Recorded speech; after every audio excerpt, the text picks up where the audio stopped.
Hello. All right. So my talk is what makes testing generative AI different from traditional application stacks and why we need to rethink everything. So super light topic for 6 minutes. Let's go. Uh, First, we're going to take a look at like traditional testing, right? So this is the world we all know. We're all pretty familiar with this. It's black and white. It's very binary, right? We know what we're looking for. We know how to look for it. We know what it looks like when it breaks. It's a pass-fail system. Either my SQL injection exploit worked and I got SQL data back, and then yes, I'm in, or I didn't, and yes, you are safe. So it's really, really binary, very black and white, very cut and dry. There's lots of room for creativity within that for sure, but at the end of the day, it's very, very straightforward.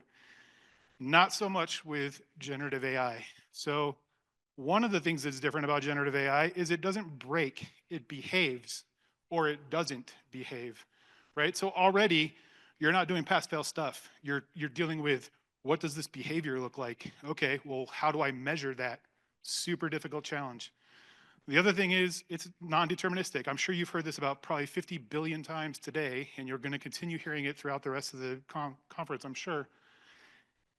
You'll send the same request multiple times, you'll get different answers back, okay? That's cool, it's fun, it's neat to play with, but if you're a red teamer and you're red teaming AI and you get something to work, but it only works once, and the next 5 times you try it, is that a fail? Is that a pass? How do you convince the engineers that you're giving that data to that, oh yeah, no, it's really broken, if they go take that same payload, run it, and it doesn't work? They're not gonna believe you.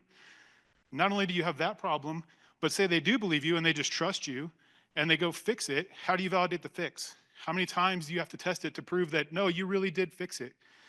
These are really difficult challenges. So what does it look like when it fails? Bias, misinformation, jailbreaks, right? These are all familiar topics. I think probably if you're at this conference, you've heard of these things, right? So how do you measure if a payload got bias back? That's not a simple test. That's not a pass-fail situation. How do you know if the bias is something you care about? Maybe some person cares about bias more than others, depending on their context. Misinformation and jailbreaks, how do you test for that? Like, not how do you test it? We know how to test it, but how do you measure it? How do you quantify what the risk is, right? Data access controls, these are all really, really difficult things to measure.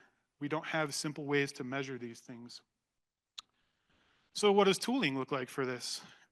AI is what tooling looks like for this, right? And the reason for that is because it's no longer, did I send you a SQL statement? Did I get SQL data back, yes or no? It's, did I send you a question and did you respond with some completely fabricated, made up crap, yes or no?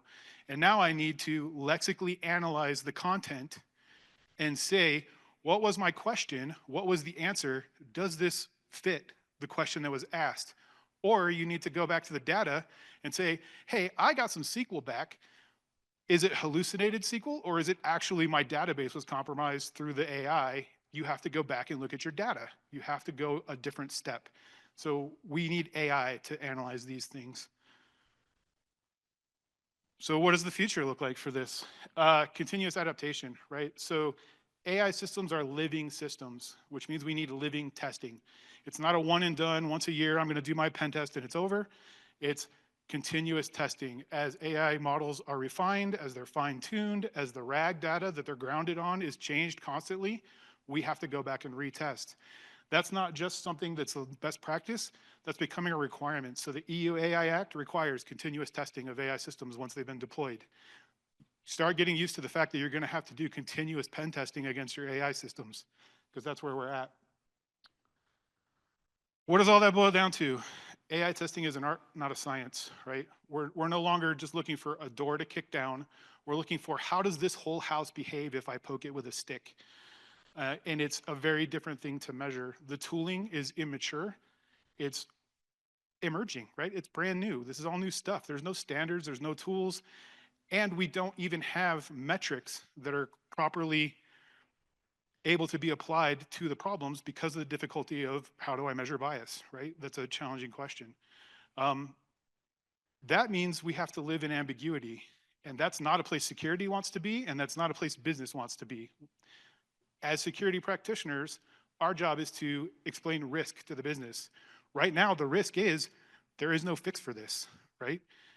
That's not a comfortable thing. We've got to get comfortable with ambiguity.